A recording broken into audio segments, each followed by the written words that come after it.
श्री राधे प्रिय दर्शकों, स्वागत है आपका हमारे YouTube चैनल पर। आज भगवान श्री कृष्ण को प्रसन्न करने के लिए एवं उनकी भक्ति पाने के लिए यह श्री कृष्ण अष्टोत्तर शतनाम स्तोत्र, जिसे महापुरुषों ने कहा है कि यदि कार्तिक मास में इस अष्टोत्तर का 11 पाठ नित्य किया जाए तो भगवान के जैसा पुत्र प्राप्त करता है। एवं जो भी मनुष्य यमुना जी में कार्तिक मास में दीपदान करता है तो भगवान श्री कृष्ण उसके जीवन के सभी क्लेशों को हर लेते हैं तथा उसके जीवन में धन एवं ईश्वर की वर्षा करते हैं। आइए प्रारंभ करते हैं। श्री कृष्ण अष्टोत्तर शतनाम स्तोत्रम।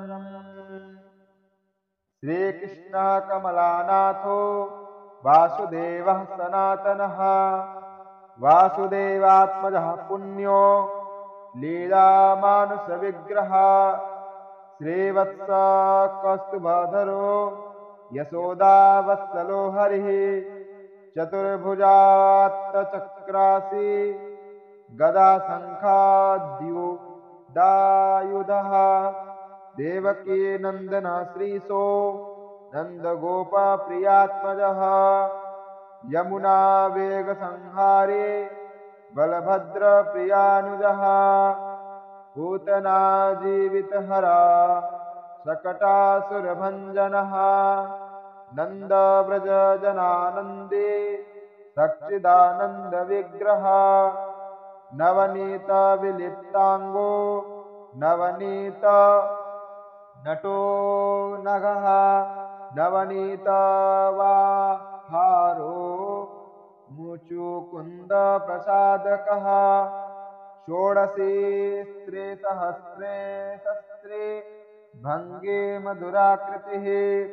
सुखवागमृताब्धेन्दुर्गोविन्दो योगिनां पतिः वत्सवाटचरोन्नन्तो धेनुकासुरभञ्जनः तृणीकृततृणावर्तो यमालार्जुनभञ्जनः उत्तालतालभेत्ता च तमालस्यामलाकृतिः गोपगोपीश्वरो योगी कोटिसूर्यसमप्रभः इलापते परञ्ज्योतिर्यादवेन्द्रो यदुद्वः वनमाली पीतवासः पारिजातापहारकः गोवर्धनाचलोद्धरता गोपालः सर्वपालकः अजो निरञ्जनाकाम जनकः कञ्जलोचनः मधुहा मधुरानाथो द्वारिकानायको बली वृन्दावनान्तसञ्चारी तुलसीदामभूषणः स्मन्तकमणिर्हर्ता नरनारायणात्मकः कुब्जा कृष्णाम्बरधरो मायी परमपुरुषः मुष्टिकासुरचाणूर मल्लयुद्धविशारदः संसारवैरिकंसारे मुरारे नरकान्तकः अनादि ब्रह्मचारी च कृष्णाव्यसनकर्षकः शिशुपालशिरच्छेत्ता दुर्योधनकुलान्तकः विदुराक्रूरवरदो विश्वरूपप्रदर्शकः सत्यवाक् सत्यसङ्कल्पः सत्यभामारतो जयी सुभद्रा पूर्वजो जिष्णुर्भीष्ममुक्तिप्रदायकः जगद्गुरुर्जगन्नाथो वेणुनादविशारदः वृषभासुरविध्वंसी बाणासुरकरान्तकः युधिष्ठिरप्रतिष्ठाता बर्हिबर्हावतंसकः पार्थसारथिरव्यक्तो गीतामृतमहोदधिः कालीयफणिमाणिक्य रञ्जितश्रीपदाम्बुजः दामोदरो यज्ञभोक्ता दानवेन्द्रविनाशकः नारायणः परं ब्रह्म पन्नगासनवाहनः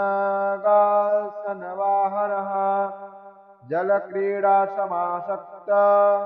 गोपीवस्त्रापहारकः पुण्यश्लोकस्तीर्थपादो वेदवेद्यो दयानिधिः सर्वतीर्थात्मका सर्वग्रहरूपी परात्परः इत्येवं श्रीकृष्णदेवस्य नाम्नामष्टोत्तरं शतम् कृष्णानामामृतं नाम परमानन्दकारकम् अत्युपद्रवदोषघ्नं परमायुष्यवर्धनम् समस्तकामदं सद्यः कोटिजन्माघनाशनम् अन्ते कृष्णस्मरणदं भवतापभयापहम् कृष्णाय यादवेन्द्राय ज्ञानमुद्राय योगिने नाथाय रुक्मिणीसाय नमो वेदान्तवेदिने इमं मन्त्रं महादेवी जपन्नेव दिवानिशं सर्वग्रहानुग्रहभाक् सर्वप्रियतमो भवेत् पुत्रपौत्रये परिवृतः सर्वसिद्धे समृद्धिमान् निर्विश्य भोगनन्तेऽपि कृष्णसायुज्यमाप्नुयात् इति श्रीकृष्णाष्टोत्तरशतनाम स्तोत्रम संपूर्णम्। पूरा वीडियो देखने के लिए धन्यवाद। यदि हमारे चैनल में नए हैं तो हमारे चैनल को सब्सक्राइब करें तथा बेल आइकन प्रेस अवश्य करें। तब तक के लिए जय श्री राधे, जय श्री कृष्णा, हर हर महादेव।